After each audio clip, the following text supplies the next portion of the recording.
저는 교회력을 굉장히 중요하게 여깁니다. 교회력은 교회가 개개인의 신앙생활과 공동체의 유익을 위해 작성한 교회의 전통의 캘린더입니다. 예수 그리스도의 탄생, 죽음, 부활, 그리고 승천과 재림 등을 통해 완성된 이 구원의 역사를 1년 주기로 재현하고 그에 따라 매주마다 우리에게 성경 본문을 줍니다.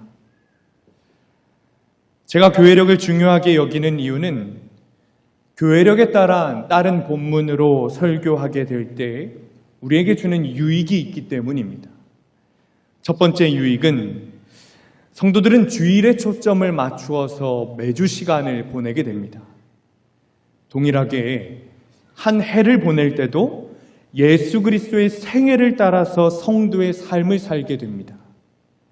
그래서 교회력에 따라 설교하게 되면 예수 그리스도의 생애, 성도의 삶의 주기에 맞는 설교를 들을 수 있게 됩니다.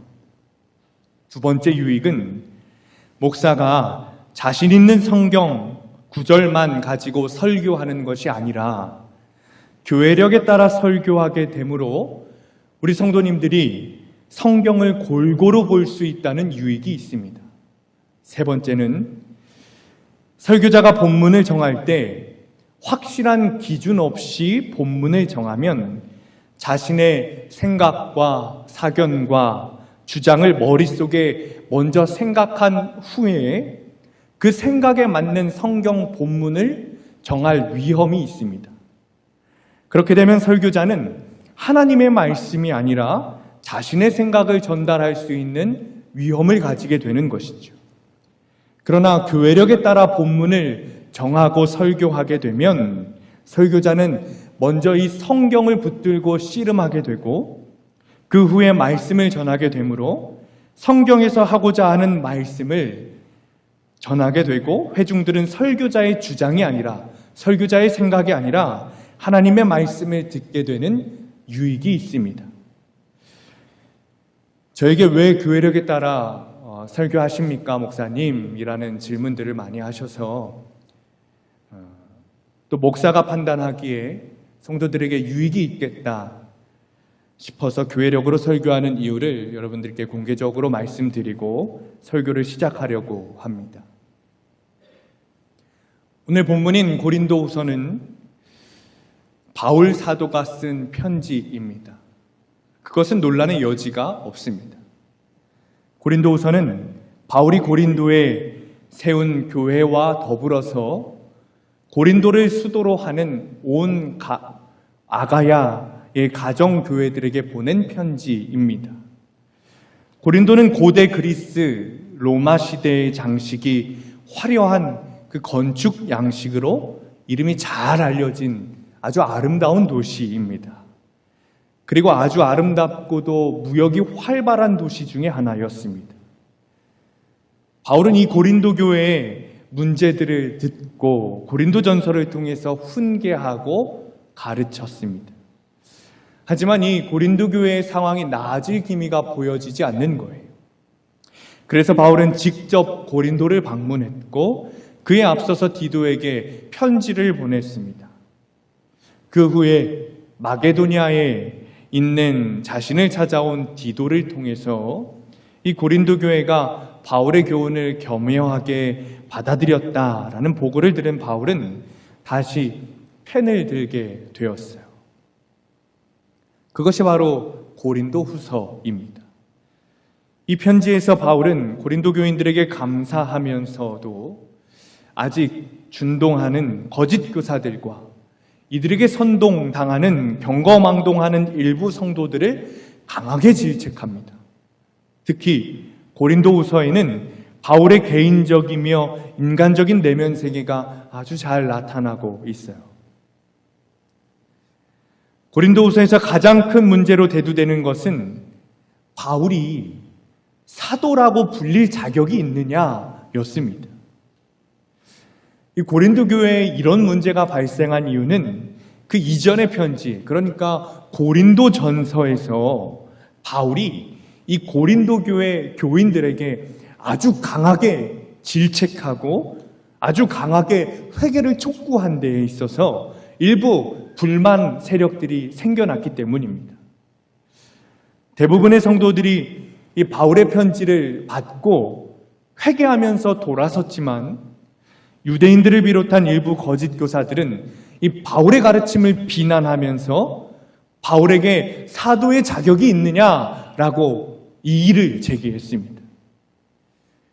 이 시비는 여기에서 그치지 않고 바울이 전하는 복음에까지 도전에 이어졌어요.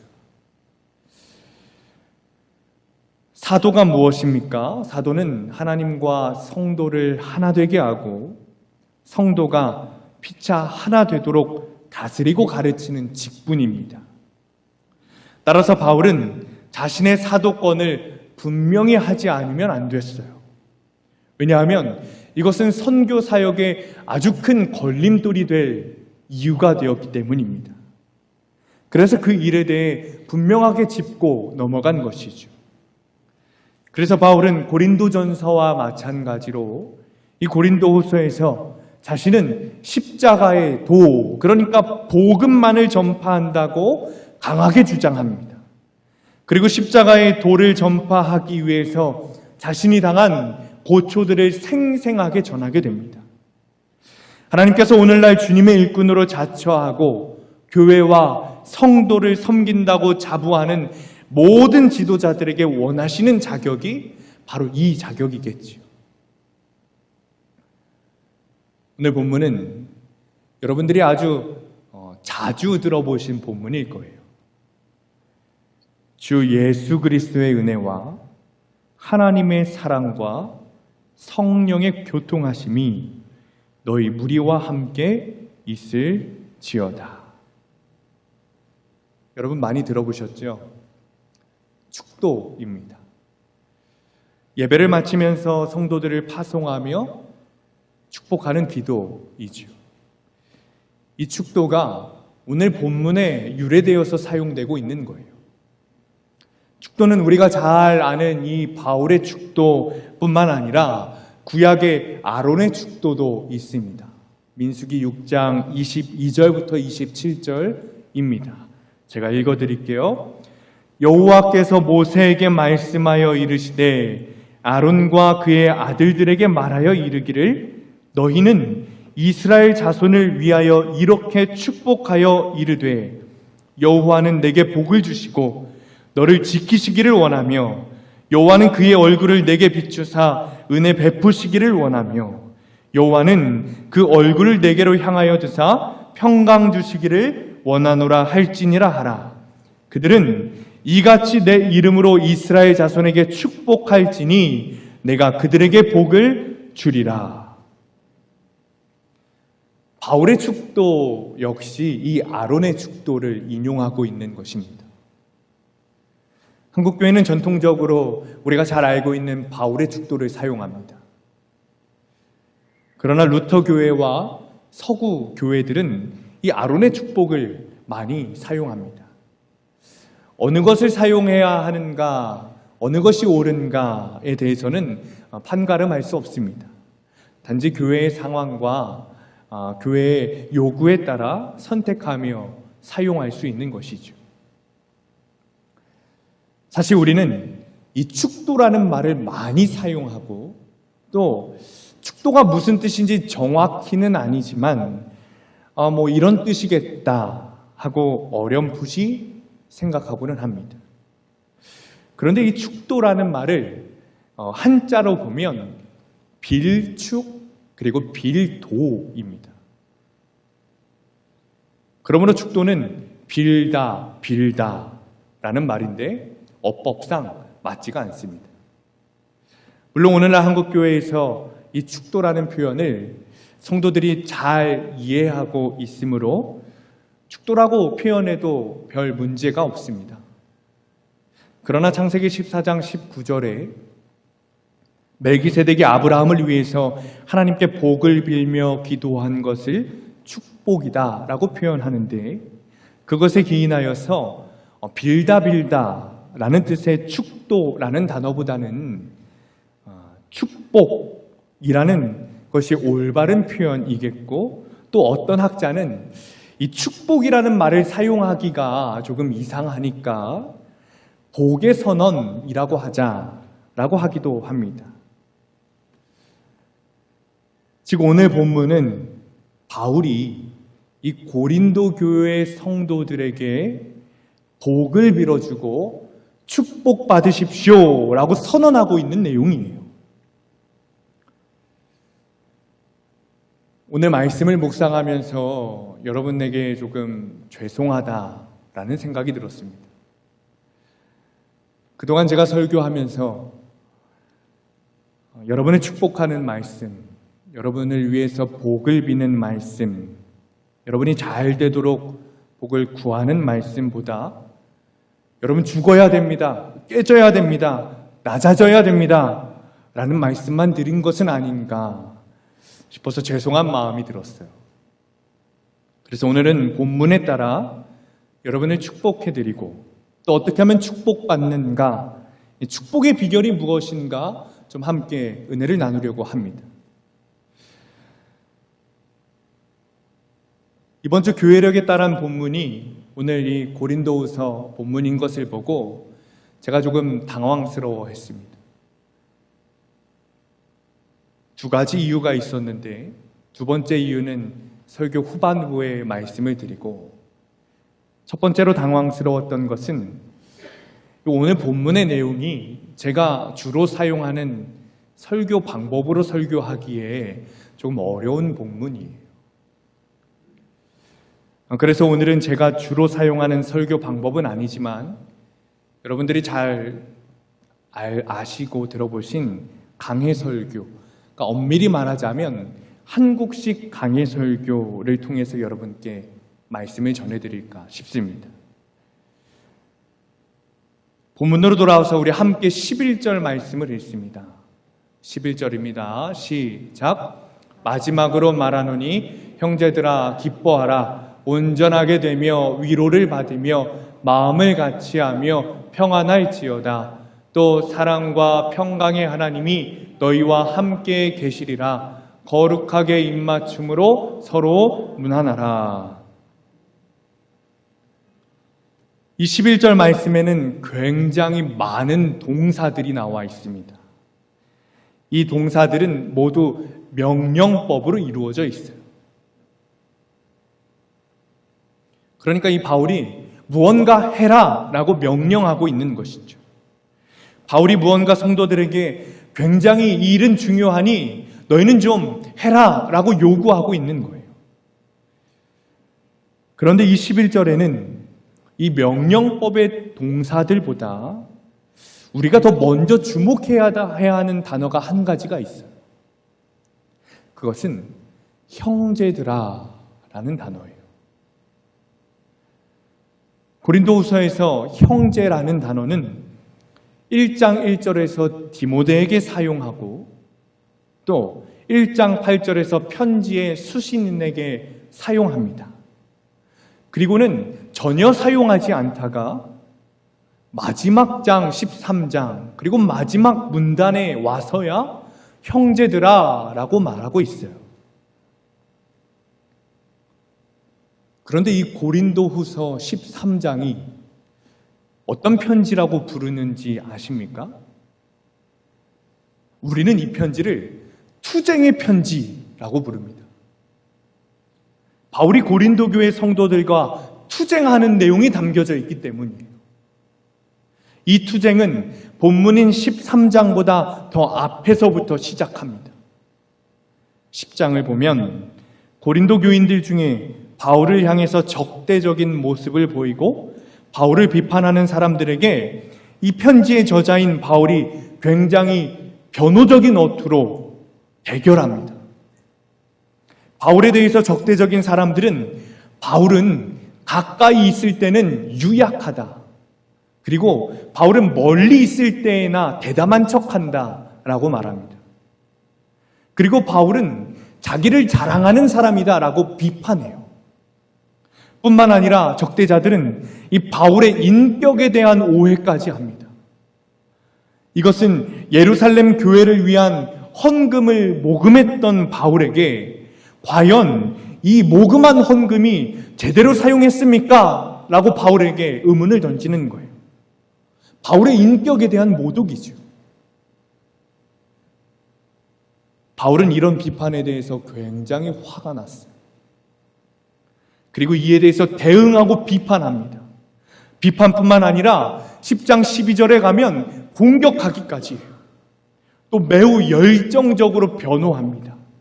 그리고 13장 1절부터 10절에서 바울은 고린도 교인들을 향해서 죄짓고 회개하지 않은 자들을 처벌하겠다라는 의지를 단호하게 말합니다. 바울은 자신의 적대자들과 땀을 흘리고 피를 흘리면서 싸웠어요. 그래서 고린도후서 10장부터 13장까지 투쟁의 편지라고 부릅니다.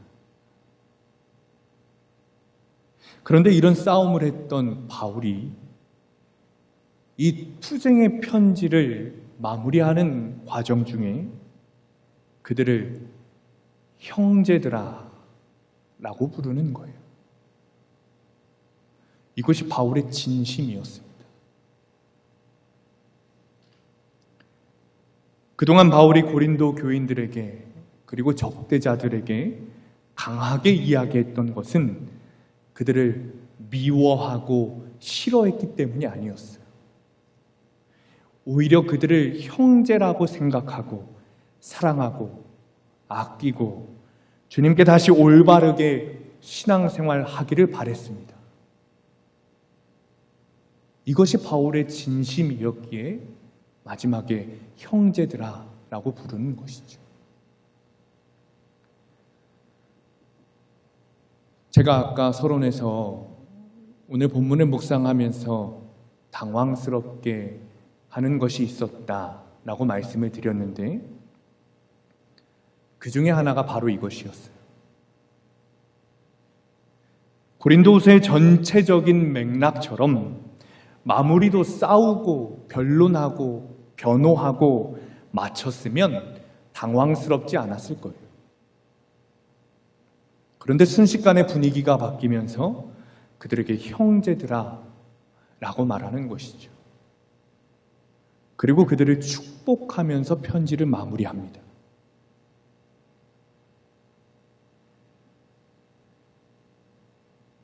저에게 당황스러움으로 다가왔던 것은 내가 이 본문을 가지고 우리 교회 상황 속에서 수암교회에서 말씀을 전할 수 있을까 하는 생각 때문이었어요.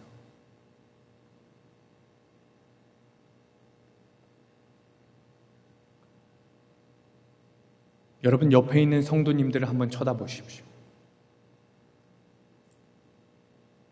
그 성도님들을 향해서 웃으며 형제 자매님 당신을 축복합니다 라고 말씀하실 수 있습니까? 혹시 내 옆에 내 가족이 앉아서 내 옆에 친한 성도가 앉아서 내 옆에 우리가 아팠던 그 기간 동안 나와 다투지 않고 내 편이 되어주었던 사람이 앉아서 다행이라고 생각하시는 분은 없으십니까? 지금 이곳에서 예배드리는 모든 분들에게 한 분도 빠짐없이 웃으며 인사하고 축복을 전하실 수 있습니까? 혹시 그 누구에게도 축복을 말할 수 없는 분은 없으십니까? 혹시 이 본문이 당황스러운 분은 없으십니까?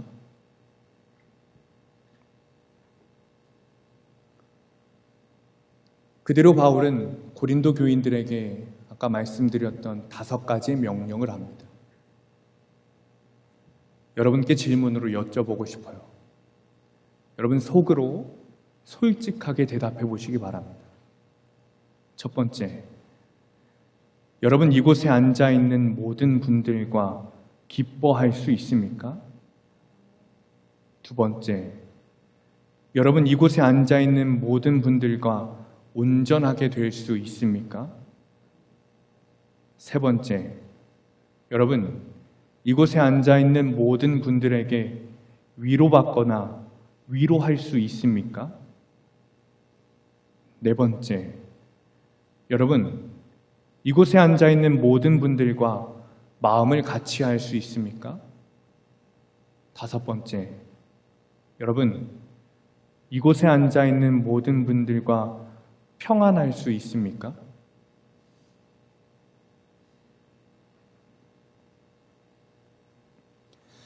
제가 드린 질문에 몇 번이나 그럴 수 있습니다. 혹은 아멘이라고 대답하셨습니까?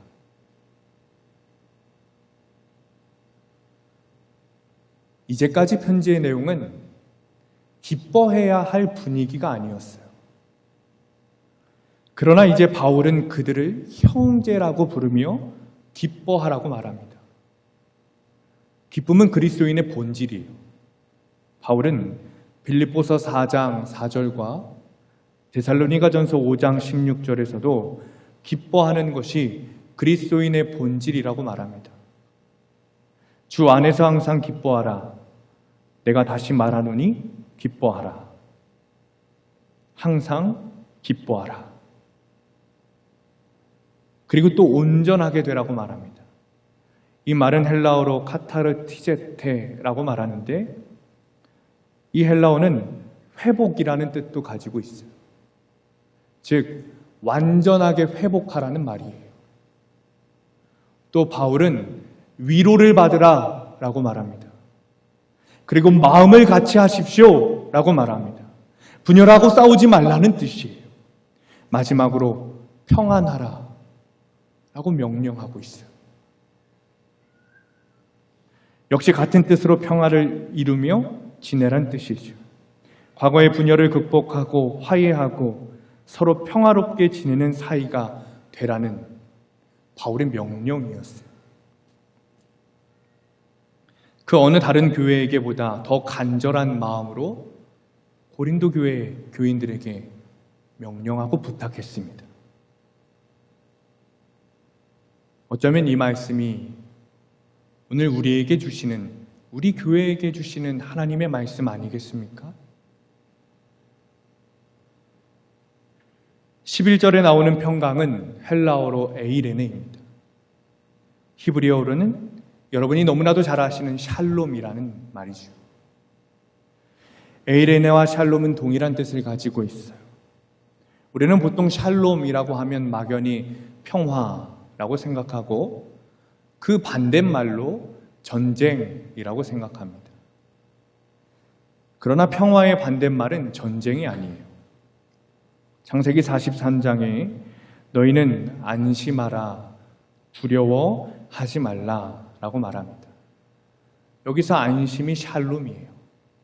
또 사사기 6장에 여호와께서 기드온에게 너는 안심하라, 두려워하지 말라 라고 말씀하십니다. 여기서 말하는 안심도 샬롬입니다.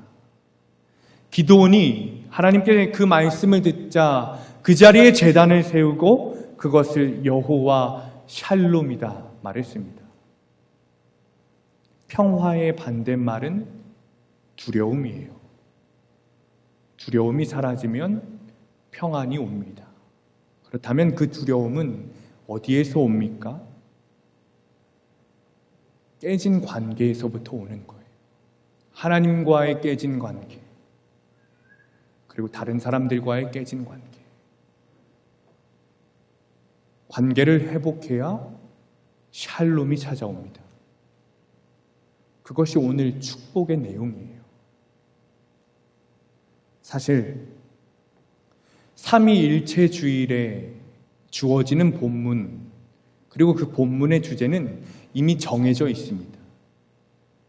목사들이 다른 말을 하고 싶어도 이미 정해져 있어요. 그 주제는 관계입니다.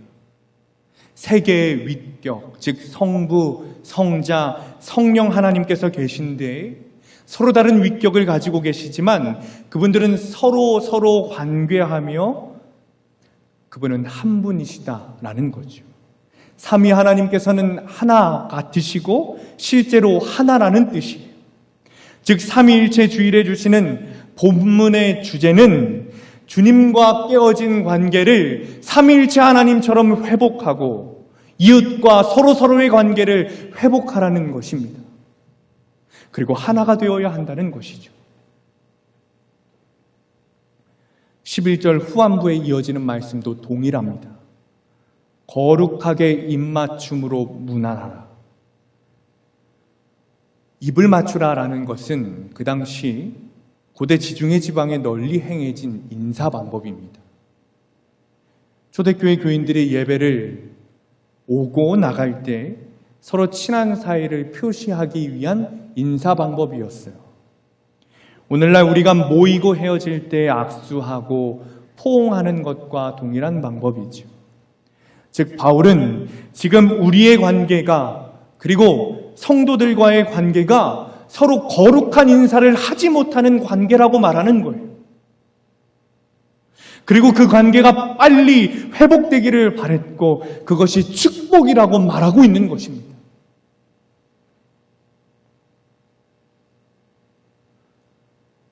그렇다면 어떻게 우리가 이 관계를 회복할 수 있습니까? 우리의 힘으로 할 수 있습니까? 여러분, 우리들의 힘으로 이 관계를 회복할 수 있습니까? 그럴 수 없어요. 여러분 스스로 모든 사람에게 다가가 거룩한 인사를 나눌 수 있습니까? 지금도 인사하지 못하는 분들은 있지 않으십니까? 혹 나에게는 잘못이 없으니 그 사람이 먼저 다가와야 한다고 생각하는 분은 없으십니까? 아직은 때가 아니라고 말씀하시는 분은 없으십니까? 거룩한 인사는커녕 속으로 욕하고 저주하는 분은 없으십니까? 어떻게 이 관계를 회복할 수 있습니까? 목사가 설교하면서 여러분 인사하십시오. 거룩한 인사를 하십시오. 라고 한다고 여러분 할 수 있습니까?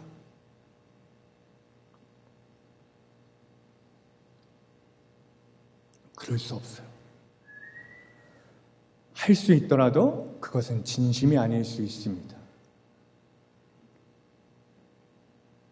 하나님과의 관계, 그리고 우리의 관계를 회복할 수 있는 방법이 하나 있어요. 13절 말씀입니다. 우리 함께 읽습니다. 시작. 주 예수 그리스도의 은혜와 하나님의 사랑과 성령의 교통하심이 너희 무리와 함께 있을지어다. 아멘. 첫째는 주 예수 그리스도의 은혜가 우리 안에 있을 때 가능합니다. 그리스도의 은혜는 구원의 은혜예요. 주님이 주시는 은혜를 통해 새 사람이 된 사람, 거듭난 사람, 그 은혜가 있을 때 관계가 회복될 수 있습니다. 두 번째, 하나님의 사랑입니다. 바울이 말하는 하나님의 사랑은 예수 그리스도를 통해 사람들에게 구원의 은혜를 선사하는 것입니다. 그 하나님의 사랑이 고린도 교인들에게 그리고 우리에게 있어야 합니다. 그때 관계를 회복할 수 있어요. 마지막 세 번째, 성령의 교통하심이 있을 때 가능합니다. 교통은 헬라어로 코이노니아입니다. 코이노니아는 단순하게 교제, 사귐이라고 해석해서는 안 됩니다.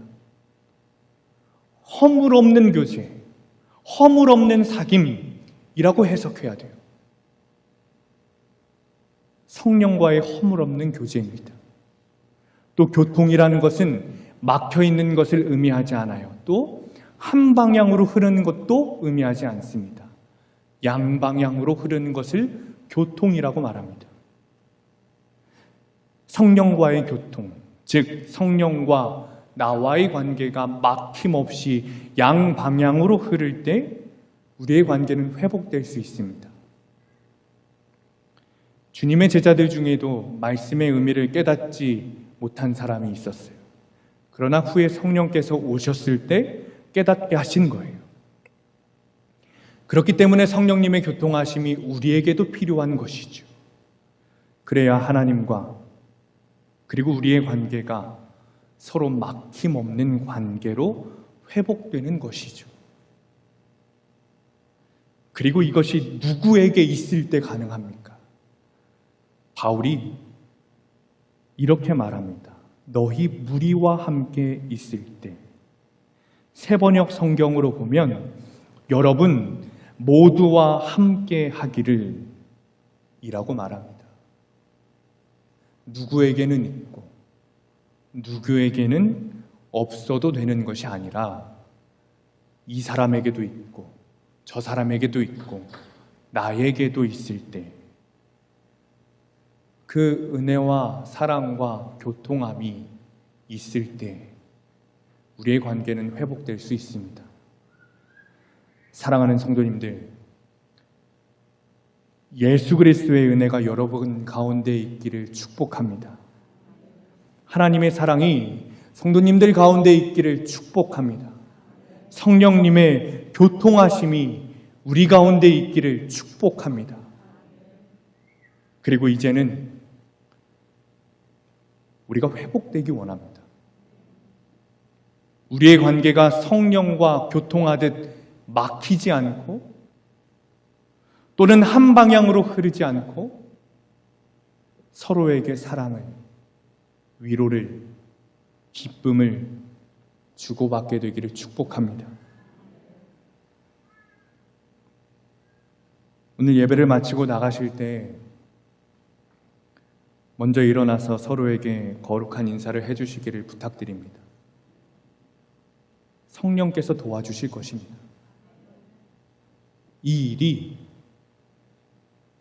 우리에게 있을 축복, 우리 교회에 있을 축복임을 깨닫고 승리하시기를 간절히 축원합니다. 기도하겠습니다. 주님, 감사합니다. 우리에게 예수 그리스도의 은혜와 하나님의 사랑과 성령님의 교통하심을 부어주시기 원합니다. 먼저는 주님과의 관계가 회복되기 원합니다. 그리고 우리 서로의 관계가 회복되기 원합니다. 주님 안에 하나가 되게 하시고 서로에게 사랑, 위로, 기쁨 가운데 함께하게 하여 주옵소서. 예수님의 이름으로 기도합니다. 아멘.